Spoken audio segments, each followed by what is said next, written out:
UPSC ने CAPF में assistant commandant यानी जिसे हम जनरल भाषा में असिस्टेंट कमांडेंट बोलते हैं, उसके लिए एप्लीकेशन का प्रोसेस शुरू कर दिया है और इस भर्ती के जरिए 500 से ज्यादा पदों को भरा जाना है।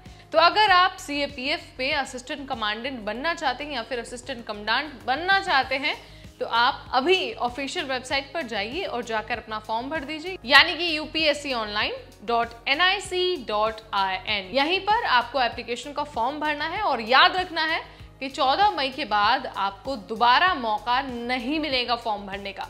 सो आपको आखिरी तारीख तक का वेट नहीं करना है, अभी इसी वक्त वेबसाइट पर जाकर अपना एप्लीकेशन फॉर्म सबमिट करना है। इस वैकेंसी की डिटेल क्या है, आपके पास कौन सी क्वालिफिकेशन का होना जरूरी है, सिलेक्शन कैसे होगा और साथ ही सिलेक्शन के बाद सैलरी कितनी मिलेगी, चलिए आपको सारी चीजें वन बाय वन बता देते हैं।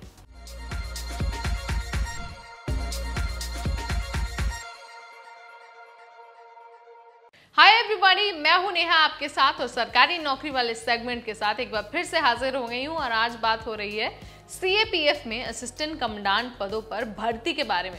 देखिए 500 से ज़्यादा पोस्ट पर ये भर्ती निकली है।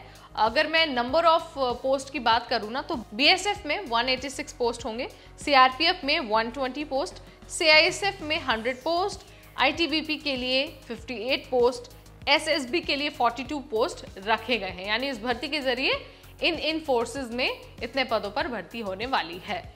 आपको आखिरी तारीख का पता चल गया। अब चलिए आपको एजुकेशनल क्वालिफिकेशन और एज लिमिट भी बता देते हैं। देखिए सबसे पहले तो मेल और फीमेल दोनों कैंडिडेट इसके लिए अप्लाई कर सकते हैं। बस अप्लाई करते वक्त ये ध्यान रखना है कि आपके पास संबंधित विषय में ग्रेजुएशन का सर्टिफिकेट होना बहुत ज़रूरी है, वो भी एक मान्यता प्राप्त संस्थान से। ठीक है, ये हो गया एजुकेशनल क्वालिफिकेशन। अब आपको एज लिमिट भी बता देते हैं। एज लिमिट की अगर मैं बात करूं तो मिनिमम 20 साल और मैक्सिमम 25 साल इस भर्ती के लिए रखी गई है। अगर इससे कम या ज़्यादा आपकी उम्र होती है तो आप अप्लाई नहीं कर पाएंगे। और जैसा कि हर सरकारी नौकरी में होता है, इस भर्ती के लिए भी फॉर्म भरते वक्त एप्लीकेशन की फीस भी देनी होगी। सो अगर मैं बात करूं जनरल कैटेगरी की तो 200 रुपये फीस देनी है। वहीं जो रिजर्व कैटेगरी और जो फीमेल कैटेगरी के कैंडिडेट हैं उन्हें कोई फीस नहीं देनी होगी, बस अपनी डिटेल अपलोड करनी है, वेबसाइट पर जाना है, फॉर्म भरना है और उसे सबमिट कर देना है। सो ये सब बातें हो गई फॉर्म के बारे में। अब आपको बता देते हैं कि सिलेक्शन कैसे होगा।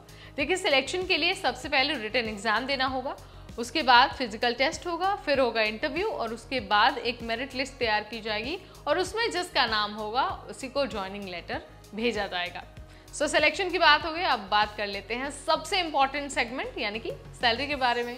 देखिए असिस्टेंट कमांडेंट बनने पर ना आपको 56,100 रुपये से 1,77,000 तक की बेसिक सैलरी मिल सकती है। इसके अलावा एचआरए, डीए और जो दूसरे पर्क्स और अलाउंसेस हैं वो तो आपको मिलेंगे ही।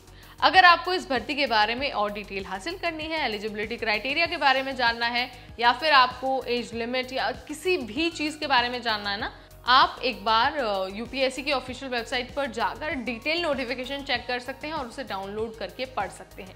इस वीडियो में इतना ही, अगली बार फिर आएंगे एक नई सरकारी नौकरी, एक नए नोटिफिकेशन के साथ। Till then, this is me Neha Upadhyay signing of.